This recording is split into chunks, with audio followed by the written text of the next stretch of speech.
Middle east का बारूद अब समंदर की लहरों पर सुलग चुका है। यमन के हूती विद्रोहियों ने सऊदी अरब के खिलाफ नेवल ब्लॉकेट यानी पूरी तरह से समुद्री नाकेबंदी का आधिकारिक ऐलान कर दिया है और इस एक ऐलान ने रियाद से लेकर वॉशिंगटन और यूरोपीय देशों के वॉर रूम में खतरे का सायरन बजा दिया है। इराक और जॉर्डन में अमेरिकी सैन्य ठिकानों पर हुए भीषण हमलों में 4 अमेरिकी सैनिकों की मौत के बाद अमेरिका ने ईरान पर महा हमले की तैयारी कर ली है। लेकिन इस सीधे जंग से ठीक पहले ईरान के प्रॉक्सी संगठन हूती ने दुनिया के सबसे बड़े तेल आपूर्ति मार्ग बाब अल मंदेब पर अपनी पकड़ मजबूत करने का दावा चल दिया है। क्या दुनिया का 12% व्यापार और लाखों बैरल कच्चा तेल से ले जाने वाले समुद्री रास्ते बंद होने जा रहे हैं? क्या होर्मुज के बाद अब बाब अल मंदेब के चोक होने से पूरी दुनिया में $200 प्रति बैरल तेल बिकेगा? खबर की जमीनी हकीकत को समझिए। हूती प्रवक्ता याह्या सारी ने साफ कहा है कि सना हवाई अड्डे और यमन के बंदरगाहों पर सऊदी अरब द्वारा किए गए हमलों के जवाब में अब लाल सागर से गुजरने वाले सऊदी अरब के जहाजों को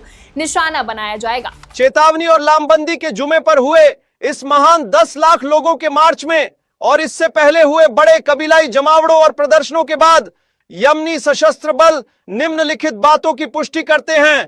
पहला, यमनी सशस्त्र बल अपराधी सऊदी दुश्मन पर समुद्री नाकेबंदी की घोषणा करते हैं, घेराबंदी के बदले घेराबंदी के सिद्धांत के तहत, और यह इस बयान की घोषणा के क्षण से ही लागू हो जाएगा। दूसरा, हम अपनी महान जनता के इस अधिकार की पुष्टि करते हैं कि वे घेराबंदी का सामना घेराबंदी से और चौतरफा तनाव का सामना चौतरफा तनाव से करें और इस समीकरण को स्थापित करें। तीसरा, यमनी सशस्त्र बल सभी विकल्पों के लिए अपनी पूरी तैयारी की पुष्टि करते हैं और यह कि मूर्ख सऊदी दुश्मन चौतरफा तनाव बढ़ाने की कोई भी हिमाकत करेगा।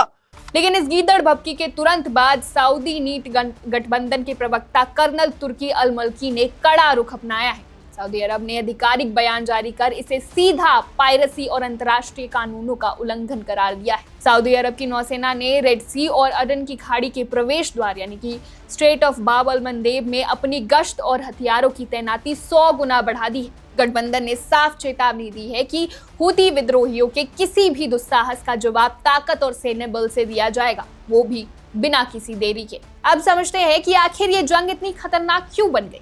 ईरान और उसके समर्थित गुटों का पूरा प्लान दुनिया के 2 सबसे महत्वपूर्ण रगों को दबाना है। पहला check point strait of Hormuz, जहां से फारस की खाड़ी का कच्चा तेल निकलता है। अमेरिकी ऊर्जा मंत्री क्रिस राइट भले ही दावा कर रहे हो कि वहां से रोजाना 70 लाख बैरल तेल अभी भी पास हो रहा है, लेकिन तनाव के कारण ये रास्ता बेहद जोखिम भरा हो चुका है। दूसरा चेक पॉइंट बाब अल मंदेब, जो लाल सागर को सीधे सुएज नहर और यूरोप से जोड़ता है। नाटो के पूर्व supreme commander retired admiral James Stavridis ने बहुत बड़ी चेतावनी जारी की है। उन्होंने कहा है कि ईरान अपनी सोची समझी रणनीति के तहत यमन के हूतियों का इस्तेमाल करके बाब अल मंदेब और सुएज नहर के रास्ते को ब्लॉक करना चाहता है। अगर ये रास्ता ब्लॉक हुआ तो यूरोप तक जाने वाले तेल, गैस और व्यापारिक माल की सप्लाई पूरी तरह ठप हो जाएगी। अफ्रीका का पूरा चक्कर लगाकर जाने में जहाजों की लागत कई गुना बढ़ जाएगी। हूती विद्रोहियों ने खुलकर ये धमकी दी है कि अगर सऊदी अरब और अमेरिका पीछे नहीं हटे तो वो रेड सी और होर्मुज दोनों को एक साथ संकट में डालेंगे और इससे वैश्विक बाजार में कच्चे तेल की कीमत $200 प्रति बैरल तक पहुंच सकती है। सऊदी अरब ने हूतियों के इस दावे को पूरी तरह झूठा बताया है कि सऊदी ने होदेइदा और सालिफ बंदरगाहों की नाकेबंदी की थी। कर्नल अल मल्की के पेश किए गए आंकड़ों के मुताबिक 2026 के शुरुआती 6 महीनों में ही 300 से ज्यादा व्यापारिक और खाद्य जहाजों को यमन में एंट्री दी गई थी। यानी साफ है कि हूती केवल तनाव बढ़ाने और ईरान के इशारे पर अमेरिकी सऊदी दबाव बनाने के लिए ये सब कर रहे हैं। तो लबुलुआब ये है कि बैक चैनल से अमेरिका और ईरान के बीच मध्यस्थ कूटनीति की बातें जरूर कर रहे हैं, लेकिन समंदर में बारूद बिछ चुका है। एक तरफ सऊदी की बैलिस्टिक मिसाइलें और नौसेना अलर्ट पर है, तो वहीं दूसरी तरफ अमेरिका के फाइटर जेट्स और ईरान समर्थित हूतियों के ड्रोन आमने सामने खड़े हैं।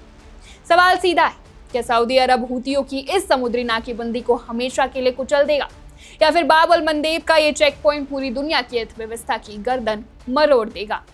बारूद तैयार है, बस एक चिंगारी का इंतजार है। आगे जो भी होगा सबसे पहले और सबसे सटीक खबर आप यहीं देखेंगे। बने रहिए वन इंडिया हिंदी के साथ। Subscribe to One India and never miss an update.